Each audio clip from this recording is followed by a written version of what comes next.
Hello, everybody.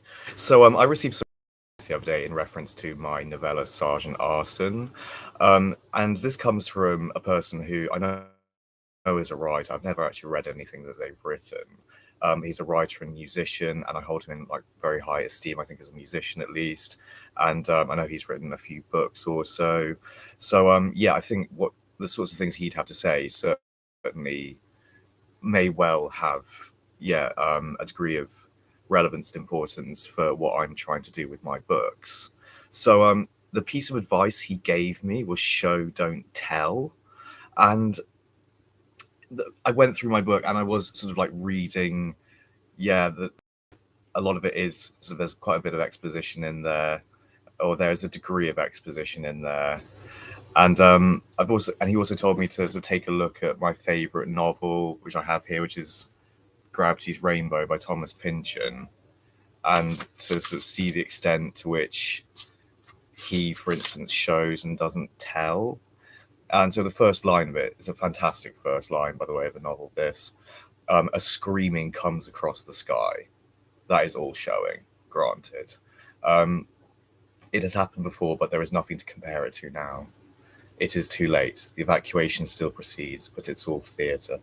There are no lights inside the cars, no light anywhere. Above him lift girders old as an iron queen, and glass somewhere far above that would let the light of day through. But it's night. He's afraid of the way the glass will fall soon, and it will be a spectacle. The fall of a crystal palace. We're coming down in total blackout without one glint of light, only great invisible crashing. Beautiful. But what that really is, and I'm sorry to say I do not like this piece of advice, show, don't tell.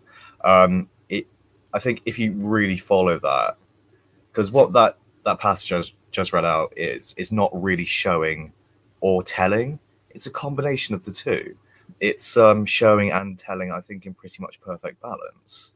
And I've been Googling around a lot about this advice, and a lot of different writers on the internet will say all sorts of different things, like it's not a hard and fast rule, it's just a guideline, if you know what I mean. And yeah, like I do get that. I do get show, don't tell. I get that, it shouldn't be something like Mary went to the shops, Mary bought an ice cream, Mary tasted the ice cream and found that it was good, or something like that. That is all telling. And it should be something more like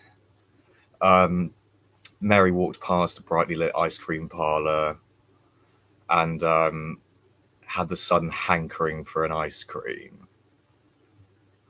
And Mary paused for a second before deciding whether or not to purchase.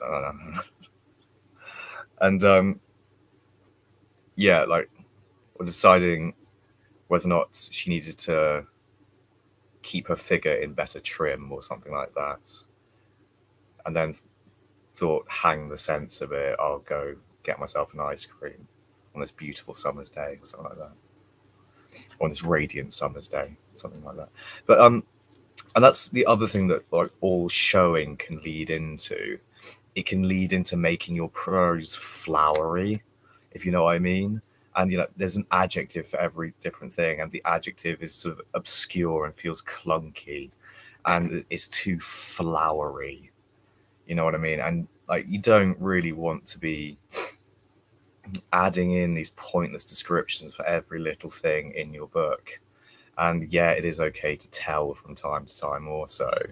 And it's particularly if you've got something where like the action likes to clip along at a nice sort of smooth pace, and you like your short sentences and all this sort of thing, or you do need to like get a bit of exposition out of the way quickly, but it is obviously better to try and find a way of tying that in to the narrative structure and making it feel as though it arises organically and not that it's just bolted in clunkily.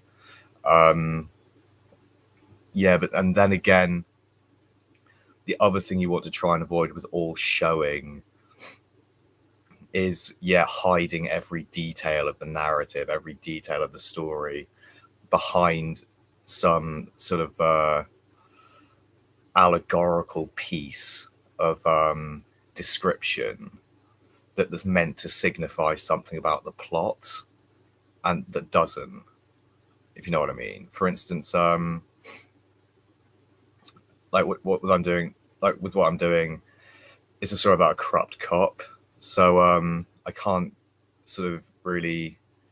I just wanted to get that information out there as quickly as possible via this piece of, which is quite allegorical, of Arson going to London to drop off a bag full of money as a sort of game.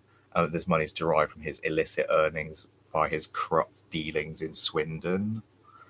And so he drops his money off, and I sort of inform